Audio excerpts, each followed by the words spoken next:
কোথায় গেছিলে তুমি? তোমার সাথেই তো গেলাম, আবার যাবো ওই জন্য জামাটা ছাড়িয়ে আবার ও কোথায় গেলাম তখন এসে এখন আসুন, ছাড়োনি জামা কাপড়?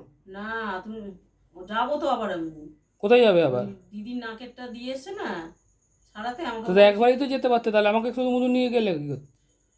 তুমি তো বললে টাকাটা তুলবো চলো একসাথে, আমার তো মনেই নেই যে ওখানে যাবো, যে মা লক্ষ্মীতে যেতে হবে, যে আমার মনেই নেই একদম, আমি তার চলে মনে যাবো। নেই? রাত্রিবেলা কি কিছু করবে না, আবার যে যাবে বলছো?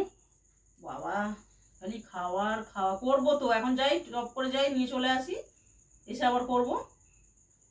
কি করবে? কি করব তুমি বলো, কি করব? দিনের বেলা তো ভাত করিনি, পরোটা কুমড়ো আলুর তরকারি বেগুন ভেজেছিলাম। দেখো সেদ্ধ ভাত করে নেবে। আবার এই সেদ্ধ ভাত খেতেও ইচ্ছা হয় না, তো মঙ্গলবার ডিম ফিমও সেদ্ধ দিতে পারবো না, কি তাহলে আলু করবো? চচ্চড়ি করে দাও না, মুড়ি দিয়ে খেয়ে নেবে। কে আলু চচ্চড়ি মুড়ি দিয়ে খাবে? দেখি কি করে না, ঘি দিয়ে গরম গরম ভাত তাই খেয়ে নেওয়া হবে। একটু ঝিঙে নিয়ে আসো, হুম আলু সেদ্ধ ঝিঙে সেদ্ধ দিই, দিয়ে খেয়ে নেবো। আমি তাহলে যাই, হ্যাঁ হুম।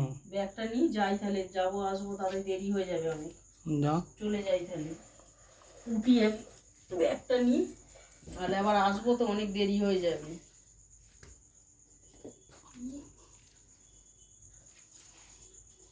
আমি গেলাম তাহলে। হুম।